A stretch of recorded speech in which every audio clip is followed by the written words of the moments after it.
Thiruvananthapuram railway സ്റ്റേഷനിൽ എസ്കലേറ്ററിൽ നിന്ന് വീണ് യാത്രക്കാർക്ക് പരിക്ക്.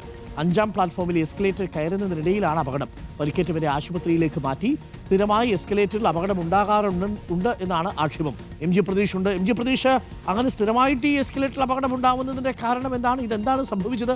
എസ്കലേറ്ററിൽ കയറി പരിചയമില്ലാത്തവർ കയറിയപ്പോൾ വീണതാണോ കൂട്ടത്തോടെ? അരുൺ, തീർച്ചയായും. കാരണം വലിയൊരു അപകടമാണ് ഒഴിവായത്. ഇന്ന് രാവിലെ ഈ വഞ്ചിനാട് എക്സ്പ്രസിൽ തിരുവനന്തപുരം സെൻട്രൽ ഈ റെയിൽവേ സ്റ്റേഷനിലെത്തിയ ഈ യാത്രക്കാരാണ് എസ്കലേറ്ററിൽ നിന്ന് താഴേക്ക് വീണത്. എസ്കലേറ്ററിൽ നിന്ന് 5ാം നമ്പർ പ്ലാറ്റ്ഫോമിൽ നിന്ന് മുകളിലേക്ക് കയറുന്നതിനിടെ എസ്കലേറ്ററിന് സാങ്കേതിക പ്രശ്നം ഉണ്ടാവുകയും തുടർന്ന് ഈ ആളുകളെല്ലാം തന്നെ, യാത്രക്കാരെല്ലാവരും തന്നെ താഴേക്ക് വീഴുകയായിരുന്നു. ചില യാത്രക്കാർ ഈ അടിയിലായിപ്പോയി, അവരുടെ മുകളിലേക്ക് മറ്റ് യാത്രക്കാർ വീണു. അങ്ങനെ കുറച്ച് യാത്രക്കാർക്ക് പരിക്കേറ്റു. ഈ സർക്കാർ ഓഫീസിലുള്ള ഉൾപ്പെടെയുള്ള യാത്രക്കാർക്കാണ് പരിക്കേറ്റത്. ഈ പരിക്കേറ്റ യാത്രക്കാർ ഇപ്പോൾ തിരുവനന്തപുരം ജനറൽ ആശുപത്രിയിലേക്ക് മാറ്റിയിട്ടുണ്ട്. സാരമായ ചെറിയ പരിക്കേ ഉള്ളൂ. എസ്കലേറ്റർ കയറിയതായിരുന്നു. കയറിയപ്പോഴത്തെ അത് റിവേഴ്സ് പോയി. മൊത്തം ആൾക്കാരും വീണു, എല്ലാവരും. ഞാനങ്ങനെ അടിയിലായി പോയി, എഴുന്നേക്കാൻ പറ്റാതായി പോയി. അങ്ങനെ പറ്റി.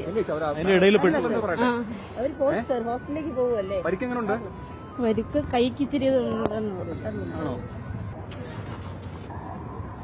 സാറിന് ചോദിച്ച